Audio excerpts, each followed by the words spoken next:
କିଛି ଭାଇମାନେ କମେଣ୍ଟ କରିଥିଲେ ଯେ ମୁଁ 12 ଘଣ୍ଟା ଡ୍ୟୁଟି କରୁଛି, ମୋ ପାଖରେ ଟାଇମ୍ ନାହିଁ ଭିଡ଼ିଓ ବନେଇବା ପାଇଁ। ତ ସାଙ୍ଗମାନେ ମୁଁ କହିଦେଉଛି ସେଇ ଭାଇ ଜଣଙ୍କୁ ଯେ ଭାଇ ତମେ ବାହାନା ମାରିବା ଛାଡ଼। ତମେ ଯଦି ତମର ଇଚ୍ଛା ଥିବ, ତମେ ଯଦି ସେଇ କାମଟାକୁ ଇଚ୍ଛା ଥିବ କରିବା ପାଇଁ, ତାହେଲେ ତମକୁ ଟାଇମ୍ ବହୁତ ମିଳିବ।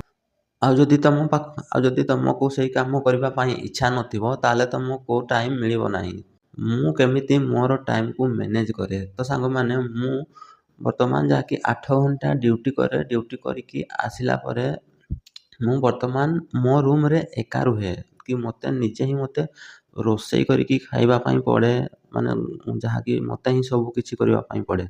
ତ ସାଙ୍ଗମାନେ ସେଇ ଭିତରେ ମୋତେ ଟାଇମ୍ କାଢ଼ିକିରି ଭିଡ଼ିଓ ବି ବନେଇବାର ଅଛି, ଯାହାକି ରେଗୁଲାର କମ୍ ସେ କମ୍ 4:30 କି 5ଟା ବେଳେ ଉଠିକିରି, ଧରାଯାଉ ମୋର ସକାଳ ଡ୍ୟୁଟି ଚାଲିଛି, ତ ମୁଁ ସକାଳୁ 4:30 କି 5ଟାରୁ ଉଠିକି ଖାଇବା ଫାଇବା ବନେଇକି ତାକୁ ନେଇକି ଯାଏ ଏବଂ ସେଠି ଯାହାକି 8 ଘଣ୍ଟା ଡ୍ୟୁଟି ସାରିଲା ପରେ ରୁମ୍‌କୁ ଆସେ। ରୁମ୍ ଆସିଲା ପରେ ମୋତେ ଯାହାକି 2ଟା ହେଇଯାଏ, ଯାହାକି ମୋର 8 ଘଣ୍ଟା ଡ୍ୟୁଟି 6ରୁ 2 ପର୍ଯ୍ୟନ୍ତ ଯାହାକି 8 ଘଣ୍ଟା ମୋର ଡ୍ୟୁଟି ରହେ ଏବଂ ଆସିକି ଗାଧେଇକି ଖାଇଲା ବେଳକୁ ମୋତେ 3ଟାରୁ 3:30 ହେଇଯାଏ। ତାପରେ ମୁଁ ଯାହାକି ଭିଡ଼ିଓ ବନାଏ। ତ ସାଙ୍ଗମାନେ ଯଦି ମୁଁ ସେଇ ଟାଇମ୍‌ରେ ମୁଁ ଥକି ଯାଇଛି, ମୁଁ ଟିକେ ରେଷ୍ଟ କରିବି, ଟିକେ ଶୋଇବି, ଯଦି ଏମିତି ଚିନ୍ତାଧାରା ମୁଁ କରିବି, ମୋତେ ଟାଇମ୍ ହେବ ନାହିଁ। ତ ସାଙ୍ଗମାନେ ଆପଣ ବି ଆପଣଙ୍କର ଟାଇମ୍‌କୁ ନିଜେ ହିଁ ଆପଣମାନେ ମ୍ୟାନେଜ୍ କରନ୍ତୁ। ଆପଣଙ୍କର ଯେଉଁ କାମ ରହିଛି, ଆପଣ ଯେଉଁ ଭିଡ଼ିଓ ବନେଇବାର କାମ ବା କୌଣସି ବି ଇମ୍ପୋର୍ଟାଣ୍ଟ କାମ, ଆପଣ ଯାହାକି ଆପଣଙ୍କର ଲାଇଫ୍‌ରେ ସେଇ ଜିନିଷଟାକୁ ଆପଣ ଆଚିଭ୍ କରିପାରିବେ, ସକ୍ସେସ୍ କରିପାରିବେ ଯଦି ଆପଣ ଚାହୁଁଛନ୍ତି, ତାହେଲେ ଆପଣଙ୍କର କାମ ରହିଛି ଆପଣଙ୍କୁ ହିଁ କରିବା ପାଇଁ ପଡ଼ିବ କି ଆଉ କେହି ଲୋକ ଯାହାକି କରିଦେବେ ନାହିଁ। ତ ସାଙ୍ଗମାନେ ସେଠି ଆପଣ ହିଁ କରନ୍ତୁ।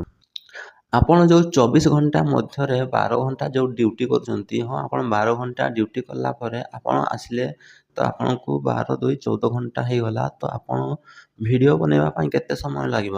ଆପଣଙ୍କୁ ଅଧା ଘଣ୍ଟା ଲାଗିବ। ତ ଅଧା ଘଣ୍ଟାରେ ଆପଣ ଯାହାକି ଭିଡ଼ିଓ ଯାହାକି ସୁଟ୍ କରିନେବେ। ତାପରେ ଆପଣଙ୍କର ଏଡ଼ିଟିଂରେ ଯାହାକି ଆପଣଙ୍କର ଘଣ୍ଟେ ଲାଗିବ। ତ ଘଣ୍ଟେ 1.5 ଘଣ୍ଟା ଲାଗିଲା, ତ 2 ଘଣ୍ଟା ଯାହାକି ଆପଣଙ୍କୁ ଲାଗିବ।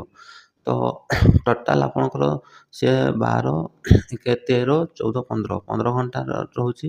ଆପଣଙ୍କୁ 15 ଘଣ୍ଟା ମିଳିଯାଉଛି। ସେଇ 15 ଘଣ୍ଟାରେ ଆପଣମାନେ ଭିଡ଼ିଓ ବନେଇ ପାରିବେ। ଯଦି ଆପଣ ଇଣ୍ଟରେଷ୍ଟ ଅଛନ୍ତି, ଯଦି ଜଣେ ଇଣ୍ଟରେଷ୍ଟ ଅଛି, ତାକୁ 12 ଘଣ୍ଟା କ'ଣ, ତାକୁ ଯଦି ବି 16 ଘଣ୍ଟା ବି ଯଦି ତାକୁ ଡ୍ୟୁଟି ମାନେ ସେ କରିକି ଆସିଲା, ହେଲେ ବି ସେ ଭିଡ଼ିଓ ବନେଇବ। ଏଇଟା ହେଉଛି ମୋଟିଭେସନ୍ କି ତାକୁ ଆଗକୁ କିଛି କରିବାର ଅଛି।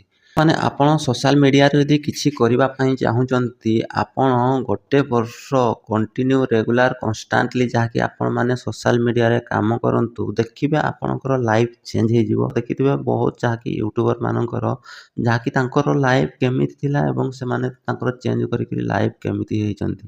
ତ ସାଙ୍ଗମାନେ ଏ ଥିଲା ଛୋଟ ଗୋଟେ ମୋଟିଭେସନ୍, ଯାହାକି ଆପଣ ମୋଟିଭେସନ୍ କରିବା ପାଇଁ। ତ ସାଙ୍ଗମାନେ ଯଦି ଆପଣମାନେ ଆପଣଙ୍କର ଲାଇଫ୍‌ରେ କିଛି କରିବା ପାଇଁ ଚାହୁଁଛନ୍ତି, ତାହେଲେ ଆପଣ ସିରିୟସଲି ଆପଣ ତାକୁ ଫୋକସ୍ କରିକି ଆପଣ କାମ କରନ୍ତୁ।